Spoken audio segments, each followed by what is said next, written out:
I thought my boyfriend just wasn't romantic, that maybe he just showed love differently. Until I watched him do everything I ever asked for women he swore meant nothing. Thoughtful texts, little surprises, softness I never got. When I asked why, he said, "With them, there's no emotion, it's easier." That's when I realized I wasn't missing romance. I was drowning in the kind of love that withheld it. Before we begin, please like, subscribe, and tell us where you're watching from. Let's all be internet friends. Hi, I'm Delaney, and I often wonder why we try so hard to understand the kind of love that never tries to understand us. I used to think patience meant strength, that waiting for affection was just part of being with someone who didn't show it in the typical ways. But sometimes, silence isn't peace. Sometimes it's neglect in disguise. I hope you learn from my story. All right, let's dive in, and please do not forget to like and subscribe if you enjoyed this story. He was good, just not romantic. That's what I told myself every time I wanted more tenderness, more softness, more signs that he saw me as someone worth cherishing. Callum was consistent, sure. He texted back. He showed up. He wasn't mean, but something always felt missing. I noticed it in small things first, like when we'd be out and another couple would walk past us hand in hand, laughing over some shared joke. I'd glance at him, wondering if he'd take the hint, reach for my hand, smile without me earning it. He wouldn't. His hands were always in his pockets, or holding his phone. I told myself it didn't matter.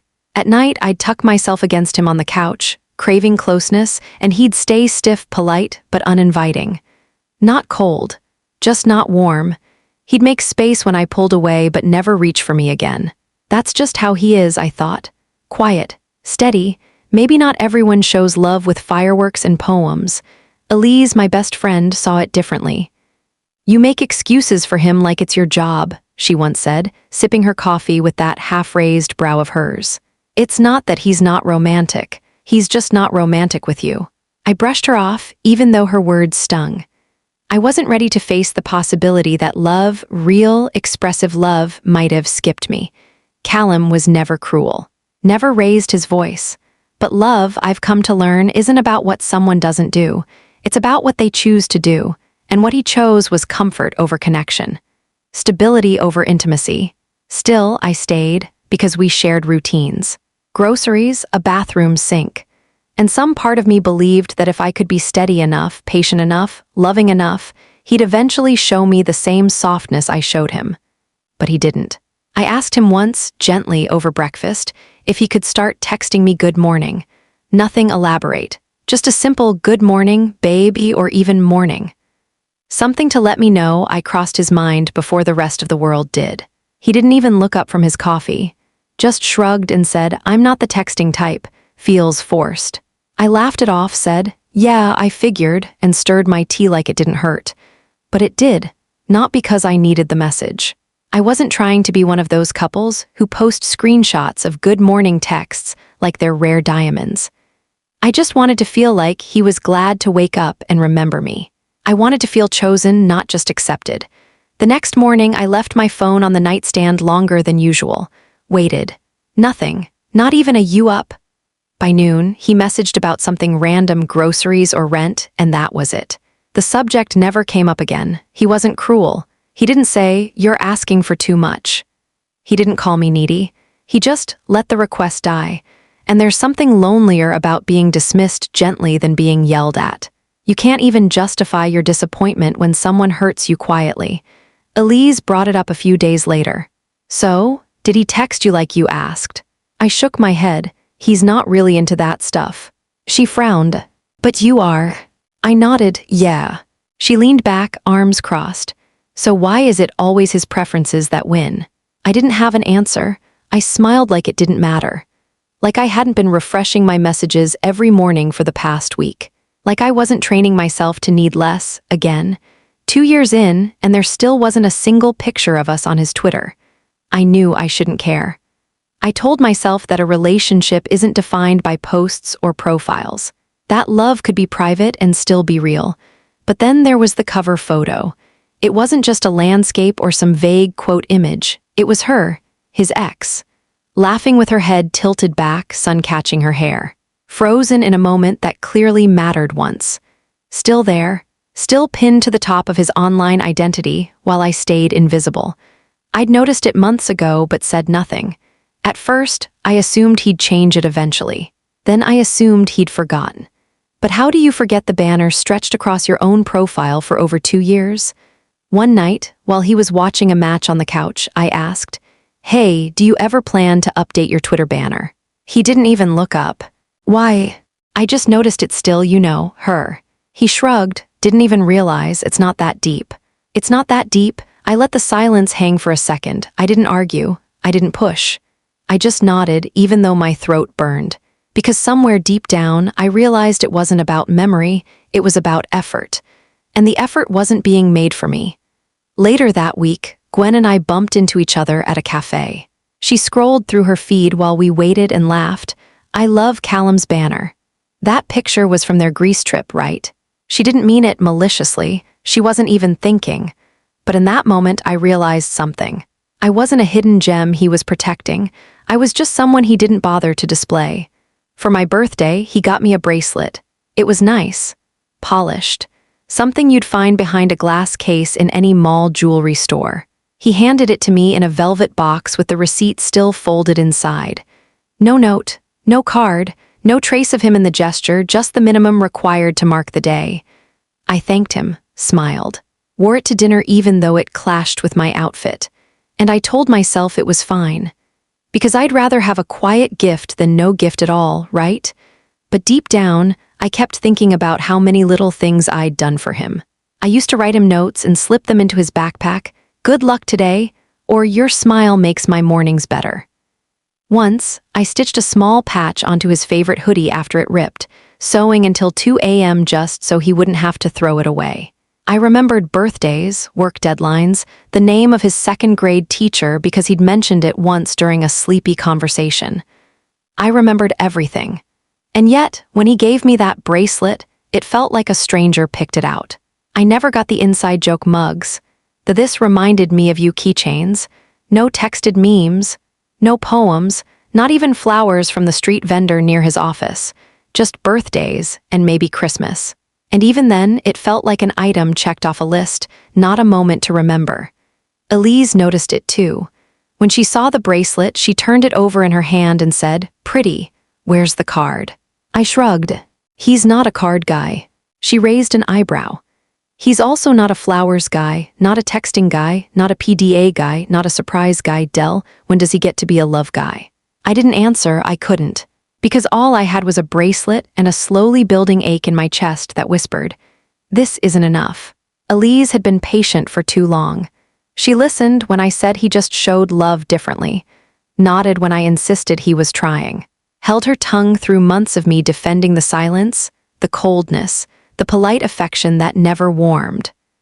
But that night after dinner when he barely spoke to me, when he scrolled through his phone while I told her about my day, she reached her limit. We were on her balcony, wine glasses in hand, the city humming beneath us.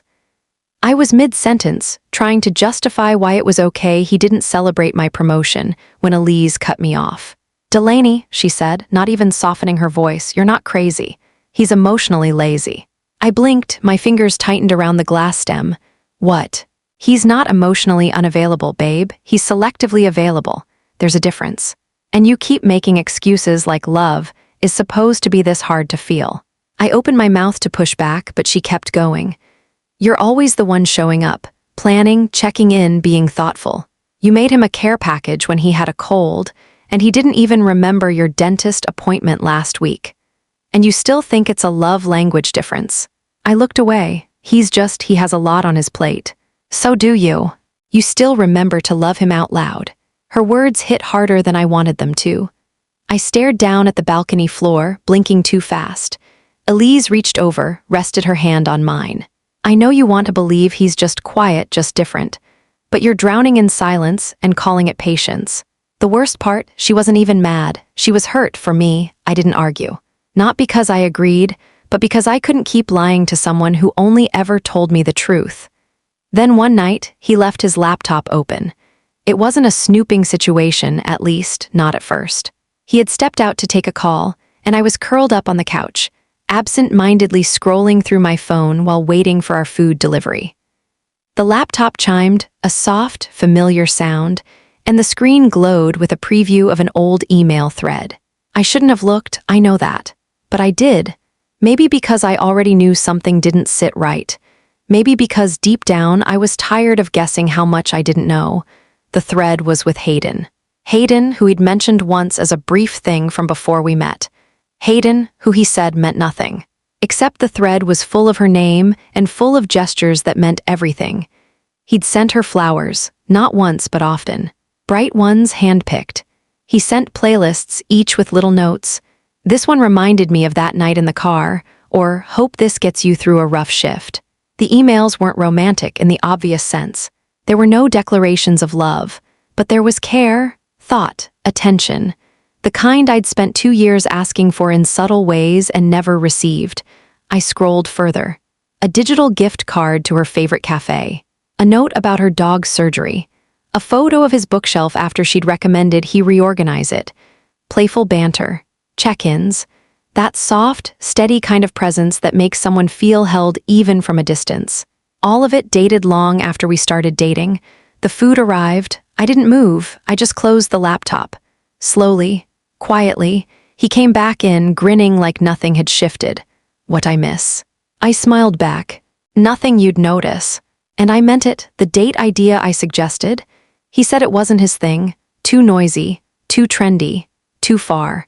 I remember how gently I had offered it, how I had cushioned it between compliments so it wouldn't sound like a demand. It's okay if you're not into it, I had added, before he could reject it too harshly. He didn't even consider it. Just shrugged it off like I'd mentioned a chore instead of something I thought might make us feel more alive. But a few days after seeing the emails, something gnawed at me.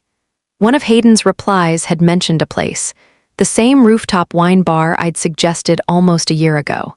I remembered the name because I had bookmarked it on my phone, hearted it on Instagram, even sent him a reel about the sunset views. He never watched it. I searched the name in his inbox. There it was, a dinner reservation with her. A year ago, made 2 days after I had suggested it. He went. He took her to the place I dreamed of sharing with him, the place he told me was too extra, too curated, not us. He didn't just go, he left a glowing review. Great atmosphere. She loved the rosé, he had written to someone named Jard in a forwarded email thread. She loved the rosé. I stared at the screen. The irony settled on my chest like a weighted blanket. It was never that he didn't like the idea, he just didn't want to do it with me. And that was harder to swallow than any rejection he'd ever voiced out loud. I asked him why. I wasn't angry, just tired. It was late. We were both in bed, the TV humming low in the background, his eyes half on the screen and half scrolling through his phone. I waited for a quiet moment, then muted the sound. I saw the reservation, I said softly, for the rooftop bar. With Hayden. He didn't look up, just rubbed at the corner of his eye like the interruption had annoyed him more than the question itself. Yeah, he said, voice flat. You told me that place wasn't your thing. He shrugged. It's not. But you went. That was a long time ago. It was a week after I suggested it. Silence. The kind that folds in on itself and tells you everything without needing a scream. When he finally spoke, his voice was a mix of defensiveness and boredom. With her, there was no emotion. It was easier. I blinked. I didn't even ask what that meant, because I knew he didn't have to explain it. With her, he didn't have to feel. With me, he did, and he didn't like how vulnerable that made him. He liked being in control. He liked not caring too much. I wasn't easy. I was the one who cared more, the one who gave depth, the one who waited and understood and forgave. And in return, I got silence, shrugs, and a love too flat to be called affection. I didn't cry. I didn't fight. I just nodded, turned the volume back up, and watched the rest of the episode without hearing a word. That was when I realized he thinks emotion is a burden. It didn't hit me all at once. It crept in like cold air through a cracked window, quiet but impossible to ignore. I sat on the couch the next morning, staring into my cup of tea while Elise paced the kitchen behind me. She was already mid-rant, moving dishes with more force than necessary, asking me what I was still doing in that relationship. I didn't answer. Not because I didn't have one, but because none of my answers made sense out loud. I told her what he said, that with the other women there was no emotion, and that made it easier for him to be romantic. Elise froze, turned slowly, and looked at me like she was seeing a bruise I hadn't shown her before. So what? You're being punished for loving him too much. I didn't respond, just kept swirling my spoon in the tea, even though the honey had already dissolved. The words settled heavy between us. It wasn't the first time he made me feel like I was too much, like my desire for closeness, for thoughtfulness, was an inconvenience. But hearing it out loud in Elise's voice, blunt and furious, made it real. He thought I was the problem, that my presence made things harder, not because I was dramatic or clingy or unreasonable, but because I cared enough to want something more. And he didn't want to give it not because he couldn't, but because he thought it cost too much. Not money, effort, heart. I finally looked up at Elise. He makes me feel like I'm the complicated one. For asking for something simple. Her face softened. She walked over and sat beside me, pressing her shoulder into mine like she was holding me up without making a show of it. He's not incapable, Delaney, she said. He's just lazy, emotionally lazy. And somehow you're the one paying for it. I nodded more to myself than to her. The realization wasn't freeing, it was suffocating, because I couldn't unsee it now. I was never going to be the girl he did all the little things for.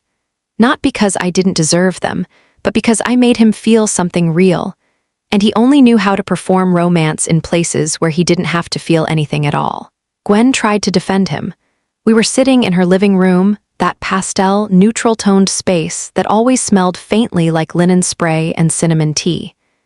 She had invited me over for a girls' afternoon, and I accepted, mostly because I wanted to see if she'd say anything. If she'd noticed anything, or if, like everyone else, she'd chosen to pretend the disconnect between us wasn't real. The moment came sooner than expected. I mentioned the texts I found, the flowers, the curated playlist Callum had once made for someone else. She winced, just slightly, and reached for her cup. I know he's not the most expressive guy, but he tries, Delaney. Maybe he just doesn't know how to show it the way you want him to. I didn't speak for a moment. I watched her stir her tea, pretending that what she'd said wasn't the exact script women are handed when the love they're receiving doesn't match the love they need. He does know how, Gwen, I said finally. He just chooses when to. She blinked. I don't think she expected that. I wasn't confrontational, never had been, but I was tired of rewriting my needs into patience, tired of performing understanding for someone who didn't offer it back. I told her about the night he took Hayden to that restaurant I once begged him to try. About the card I saw in an old folder on his laptop, a birthday note he once mailed to another woman, filled with inside jokes and tiny drawings. I told her how none of that ever made its way to me, and then I told her about what he said. That with them, it was easier, because there was no emotion. Gwen set down her cup, quietly. I could tell she was struggling between two loyalties, the one she had to her brother, and the one her conscience was calling her toward. I think, sometimes Callum pushes away the people who really see him, she said slowly. It's like he panics or shuts down. That's not an excuse, I said more gently than I felt. It's a pattern, and I'm the one caught in it. She nodded, not to agree, not fully, but an acknowledgement. Like something clicked, even if she wasn't ready to admit it. By the time I left, nothing had changed. Not really, but at least I'd said it. At least I'd stopped letting everyone else rewrite the story of my own disappointment. Mrs. Marsh watered her roses while I cried on the porch. It wasn't dramatic. There were no sobs, no theatrics. Just the kind of crying that creeps up on you, the kind that leaks out slowly, silently, until you don't even realize your shirt collar's damp. I had come out for air, for space, for silence. And there she was, in her usual spot across the hedge, bending over her flower bed like she had every morning since I moved in. She didn't ask what was wrong, didn't come over with forced concern.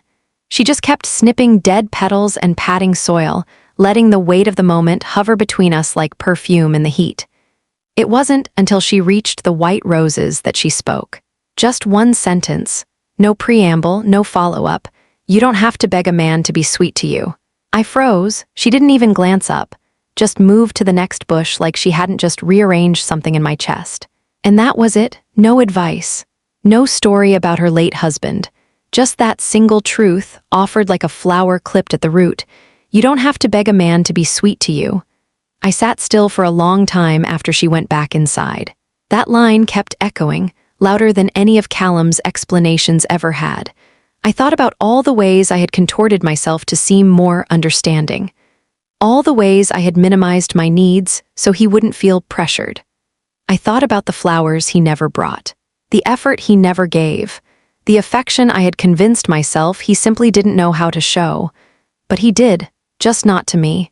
I think that was the moment something cracked open inside me. Not in a destructive way, not like a collapse, but like a window, like air where there hadn't been air before. I didn't plan anything drastic that day.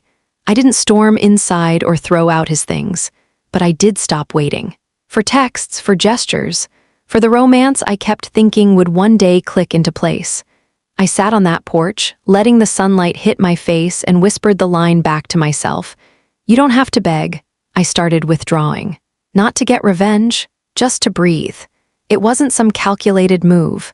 I didn't open a new note app to tally how many days I could go without initiating affection.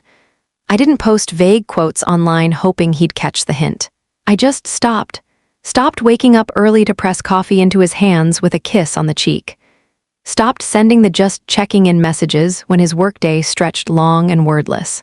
Stopped reminding him that I liked handwritten notes, and that my favorite restaurant wasn't the overpriced steakhouse he always defaulted to, but that quiet little Thai place with the jasmine tea and slow jazz. I didn't even realize I had stopped doing it all until I saw how little he noticed. The first morning I didn't say good morning. He muttered a sleepy and rolled over. No pause, no shift. Just air between us where warmth used to be. By the third day, I'd stopped asking about his schedule, stopped picking up that extra bar of his soap when I noticed it was running low. I stopped translating my own disappointment into forgiveness before he even had the chance to feel guilt. The silence between us wasn't cold. That would have meant there was something to break through. It was lukewarm. Still. Like a forgotten cup of tea. And I didn't hate him. I wasn't angry, not yet. But I felt the difference in my own body, in the quiet of my own mind. It felt like standing still after months of running toward someone who never turned around. That night I made dinner, for myself. Just enough for one. I plated it neatly, like I used to when we were still in the courting phase, back when I thought pretty dinners might keep romance alive. He came home late, reheated leftovers, didn't say a word about the missing plate. Didn't ask if I'd eaten. Didn't notice the single wine glass in the sink. The more I withdrew, the clearer it became. I hadn't been in a relationship. I'd been in a performance. And the moment I stepped off stage, no one clapped. He noticed the stillness on a Wednesday. Not because anything drastic had changed, but because I hadn't changed anything for him. He came home, tossed his keys into the bowl like always, and glanced around. The lights were low, no music playing, no dinner simmering on the stove. Just me, curled up on the couch, a blanket wrapped around my legs, reading. Hey, he said, slower than usual, as if testing the water before stepping in. Hey, I replied without looking up. A pause stretched between us. He walked into the kitchen, opened the fridge, then came back into the living room. You all right? He asked, standing near the doorway like a stranger who'd forgotten if he belonged. I dog-eared the page. I'm fine. He waited like he expected more, a laugh, a kiss, and offered to sit beside me. But I didn't offer anything. For once, I left the silence bare. After a moment, he frowned. You've been quiet lately. I nodded, have I? His brow furrowed like I'd spoken in a code he couldn't crack. Yeah.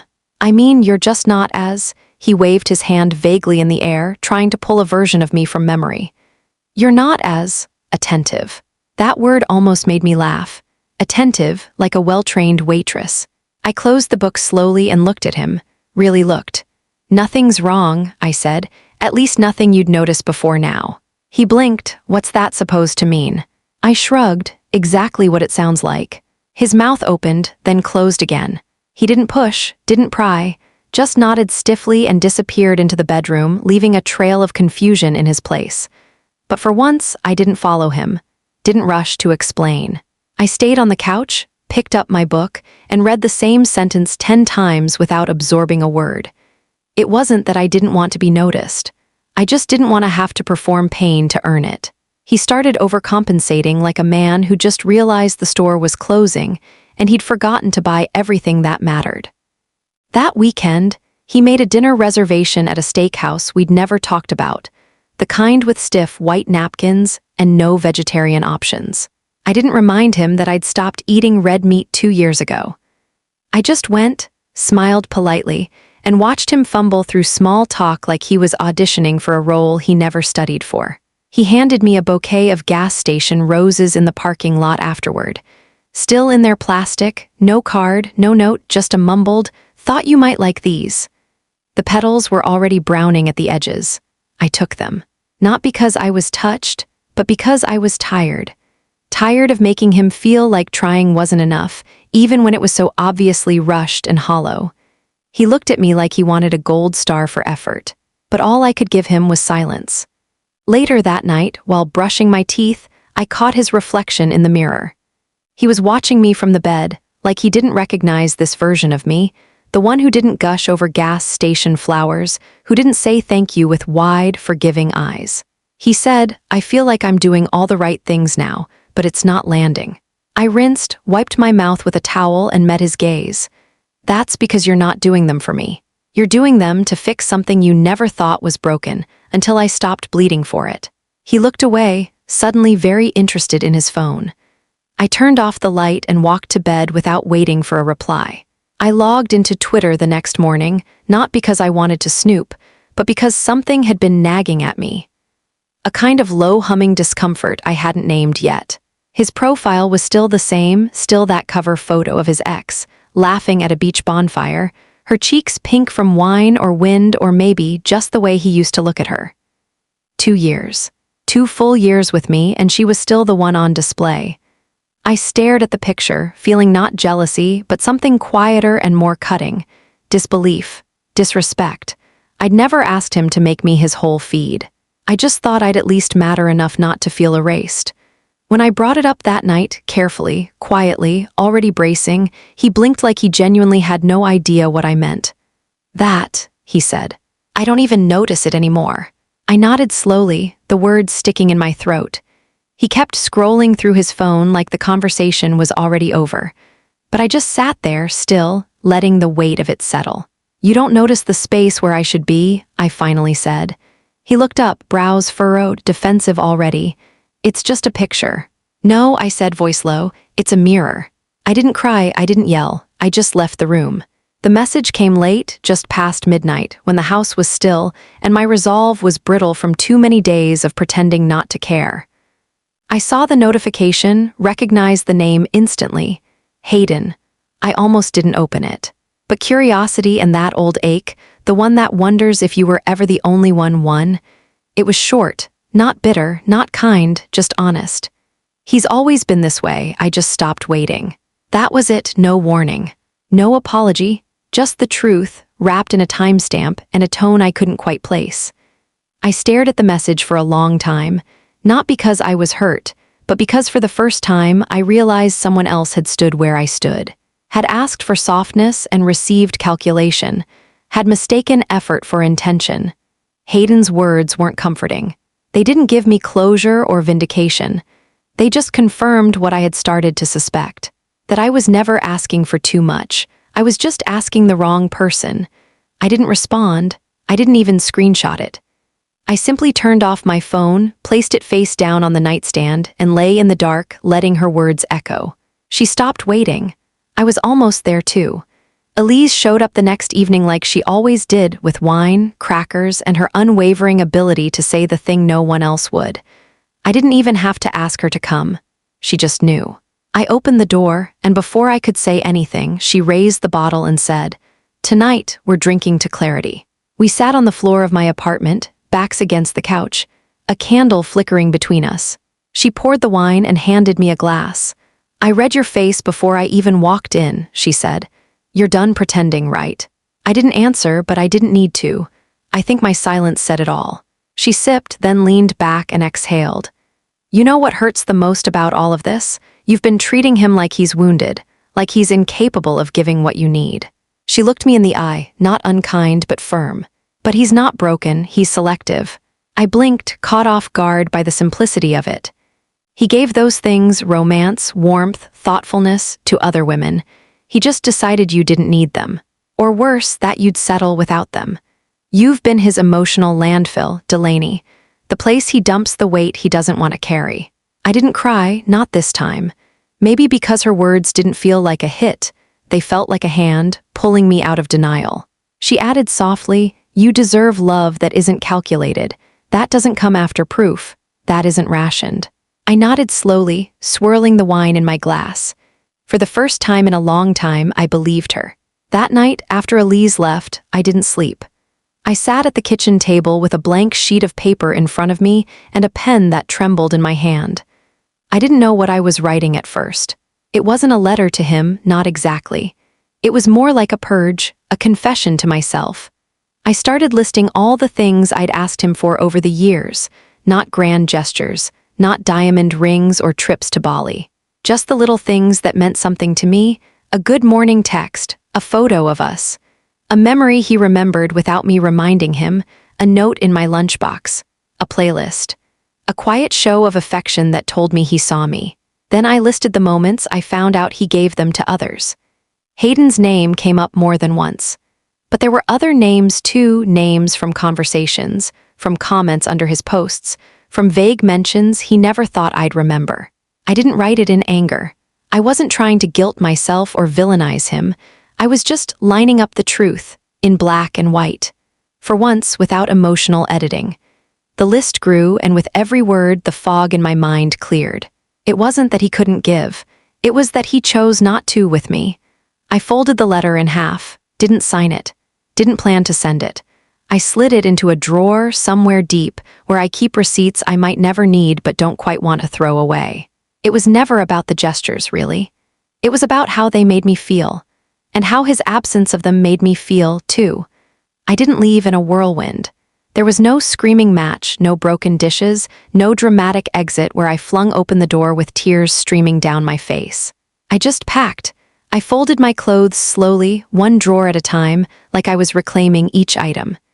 Each sweater I'd worn while waiting for a compliment that never came. Each pair of jeans he called fine. Each little thing that had absorbed the silence between us. I didn't cry. Not because I wasn't sad, I was. But it was a quiet kind of sadness, the kind that comes with understanding, not shock. He was at work, or maybe the gym. I didn't check. I didn't tell him. I left the apartment looking almost untouched, his toothbrush still in its place. The framed photo of us at his sister's wedding still on the shelf. I didn't erase myself. I just stopped adding to the picture. I wrote a single sentence on a yellow sticky note and pressed it gently onto the fridge door. Emotion isn't a flaw. That was it. Not I'm sorry. Not I tried. Not even goodbye. Just a truth I wished he'd understood. A truth I finally let myself believe. Then I took one last look at the space where I had learned to dim myself, picked up my keys, and walked out. Quietly, fully, finally, months passed. The kind of months that don't feel like healing until one random morning you realize you haven't thought of him in days. I moved into a small apartment 2 blocks away from the bookstore I used to love, the one he always said was too cluttered. I started going every Sunday. I cut my hair, not because of him, but because I'd always wanted to. I stopped checking his Twitter. I deleted the draft texts I never sent. And one morning, without thinking twice, I posted a picture. It wasn't posed. Just me on a windy hilltop, my sweater billowing, my hair messy, my eyes squinting from the sun. I was laughing, real from the gut laughter, at something Elise had said behind the camera. I almost didn't post it. But then I wrote the caption. Softness doesn't need permission. I let the wind carry that sentence to whoever needed it. Maybe to me in another lifetime. Maybe to someone else like me, still waiting for affection in a room that had grown colder every year. He liked it. Not the picture, not the moment, just the post. But he was already blocked. Because this version of me wasn't waiting to be chosen anymore. She had chosen herself. Thank you for watching. Please do not forget to like, comment, share, and subscribe. I love you all.